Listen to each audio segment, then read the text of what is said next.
Well, it's day 2 of the rescue operations in Jammu and Kashmir's Ramban area, where an under-construction tunnel collapsed on Thursday night. The death toll has now risen to 6. There are still others who are feared trapped under the debris at this point in time. But those are the latest details here. 6 bodies have been rescued. Remember, this was a tunnel, under-construction tunnel, which completely collapsed, blocking the entryway into the tunnel with huge stones that were blocking it, with people who were inside. And the rescue operations have been going on since yesterday. There were at least 10 people who were feared trapped inside the tunnel. 6 people the 6 bodies, in fact, have been recovered. There's still an estimated 4 people at least who are trapped inside.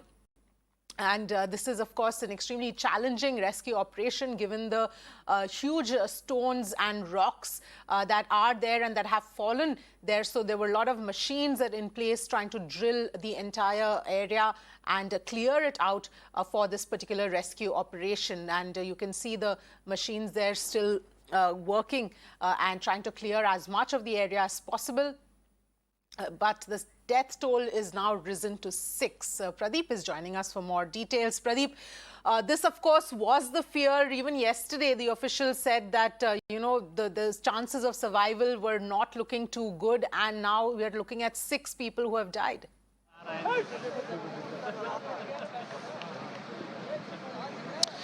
Yes, 6 bodies have so far been retrieved and 7th body has been spotted. And right now they are trying to retrieve that body also. You can see the senior police officers, including the deputy commissioner, they had been camping here since yesterday, and they are trying to monitor the operation. And right now you can see the 3 GCP machines are already working there on spot. They are trying to clear debris. And this is the spot, in fact. Every eye is glued toward that one particular spot, which used to be the arc of the tunnel, because day before yesterday, all of a sudden, the landslide came down, and because of which that arc got closed. The 10 laborers who were working inside the tunnel, they got trapped. As you rightly said, since yesterday we had been seeing the chances of their survival were bleak, because there was hardly any cavity where they would have kept themselves safe. So 6 bodies have so far been recovered. The 7th has been spotted, and right now you can see, with the help of the stretcher, they are trying to take out that body. So this is one of the most challenging and difficult operation, the rescue operation, that has been going on since yesterday. Today is the day 2 of that operation. Why it is challenging and difficult? Reason being that this is one of the landslide prone area. Shooting stones often come out to this place. The second thing is that there has been dust storm, and third is that there had been rainfall also. Because of the weather condition also, the situation keeps on changing. But you have to notice one thing, because one needs to give a pat on the back of all these people who are involved in this operation, because it's not easy task. It's like risking their life. Anytime anything can happen. Yesterday we too had narrow escape. While we were reporting from this particular spot, all of a sudden this portion of the mountain came down, and all of us had to run helter-skelter. That was the time. Since then, we have seen that all precautionary measures are being taken. But today, the biggest problem had been dust storm. That was one of the reasons that fire tenders were called over to this place. They started sprinkling water so that dust can settle down and these people can work. And 3 machines right now, they are working here on spot. You can find those NDRF officials, you'll find SDRF team, people from the administration, people from Jammu and Kashmir Police, ITBP. Everybody is trying to put in efforts, whatever little they can do, so that the rescue operation is completed at earliest. But most of the people here, they had been praying. They only wanted to hear one news. At least one life is saved. That's what actually they had kept their fingers crossed. But since yesterday we had been interacting with the officials and the people from the administration, they were saying that this was under construction tunnel, because hardly there was any cavity. Had there been a cavity, maybe there were chances of survival would have been more. But as there was no cavity, this was still, the construction process had already started. There was only arc. But because of the landslide that got caved in, that tunnel collapsed, and all of them got trapped. 7 people so far have died, and 3 bodies are yet to be retrieved, and they are lying buried under the rubble. This area is called Khuni Nala. If you go by the name itself suggests that it's a bloody Nala. But reason being that this is a shooting stone prone area, there's a landslide prone area. Let me show you. Look at this. You must be thinking what exactly these metallic rods hanging here are doing. These are basically the metallic rods. In fact, a few years back, the net was weaved with the help of these metallic rods. were installed. The idea was that whenever the stone will be coming from the nearby mountain, they will not be hitting the commuters or the vehicles passing by. But unfortunately, you can see this is completely destroyed. That was the reason that National Highway Authority of India, they thought that the best option to prevent the vehicle and the lives of the people moving from this area is to construct a channel. Already one of the tube has been constructed. This was the emergency tube which was under construction, but unfortunate incident took place. And right now you can see those sullen faces. Also people thought that maybe there will be at least some good news, some life, at least one life is saved. But so far the chances of survival seems to be completely bleak. And 7 bodies have already been, the 6 of them have been retrieved. 7th body has been spotted. 3 are still trapped inside. Let me show you again. Let's go through the operation, because this is very important part. Look how it's difficult it is. Many a time, this is a hard rock. They have to they have to drill the hard rock. They have to break the hard rock, and then they have to look for the rubble. And many a time they have to also be very careful that while doing so, the rocks do not start, the boulders start coming down. So they have to be careful about their safety. They have to be careful about the safety of the other workers who are involved in this operation, and they have to be careful about the safety of the people who are standing nearby. And so that way it becomes a very challenging and difficult operation.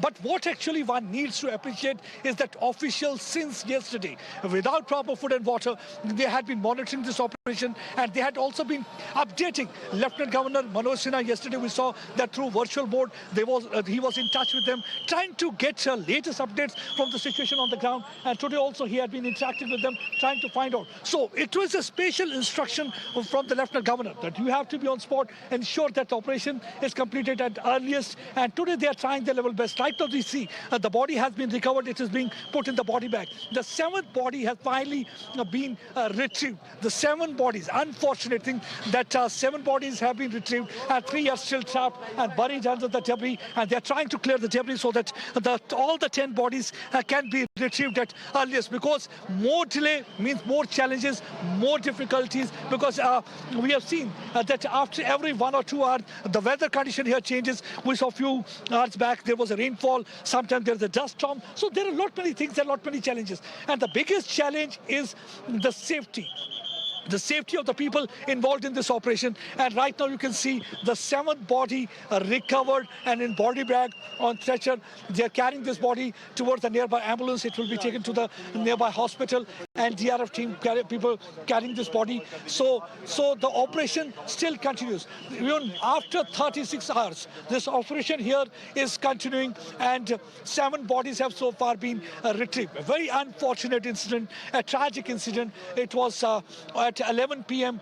Day before yesterday. All of a sudden, a landslide came down, because of which the tunnel that is under construction that collapsed, and because of which the 10 people got trapped inside. And the operation was continuing since yesterday. They had been working on the war footing pace, trying their level best to break that rock so that they can break all those boulders and somehow take out the bodies. We have got the police officer here with us. Ma'am, what is the situation right now? This is the 7th body which has been retrieved and being sent to DH Ramban. I have been told by my people there that 2 more bodies have been found. It will take some time to retrieve them, so the number goes to 9. 9. And FIR has also been lodged, because yesterday we saw that many people had been demanding that FIR should be lodged. FIR number 56/2022 has been lodged under 287, 336, 337 and 304A. For negligence. For negligence. Any so far action being initiated against any person for subletting this order? Not yet. I can understand. Right now, the focus is basically on a rescue operation, and they've already lodged an FIR in this case for the negligence, because there were laborers who were demanding that there should be an FIR, because normally what happens, work is being sublet to the other companies. That leads to such incidents. That's one of the reasons. The police will be finally investigating the matter. That's a matter of investigation. But all I can say right now, the officer has confirmed that 2 more bodies have been spotted. That means 9 precious lives lost. That means 9 laborers have died. It will be only 1 body they will be looking for, that is still buried under the rubble. And you can see large number of people since yesterday. They had been standing here. They had been waiting for that moment. At least they were looking for some kind of a respite that they will be getting, that yes, at least one precious life had been saved. But so far, I think they will have to go home dejected. One can see their sullen faces, sad faces, and some of them even have tears in their eyes, because this is a very important project for them. Why it is important project for them? It is not only about development. It also provides employment. It also provides gives a flip to the economy of this region also. See, out of the 10 employees, what we have come to know, 5 of them had been from West Bengal, 2 of them had been from Nepal, 2 had been from Assam, and 2 had been the local workers. So they are the one who are bringing in change. They are the one who are scripting chapter of Naya Jammu and Kashmir that we are talking about. They are the one who are trying to ensure that they're trying to ensure that here is development in this region. That's one of the reasons each and every person putting up in this area was really concerned about the well-being, and they were really concerned about what will be the outcome of this operation. Right now, all I can say, confirm you that 7 bodies have been retrieved, 2 bodies have been spotted. That means 9 laborers' precious lives have been lost, and 1 is still buried under the debris, and they are looking for that 10th body also. Absolutely, Pradeep. Thank you so much for getting us all of those details. We'll, of course, keep checking back with you as the rescue operation progresses. But for now, 9 people have lost their lives in this tunnel collapse.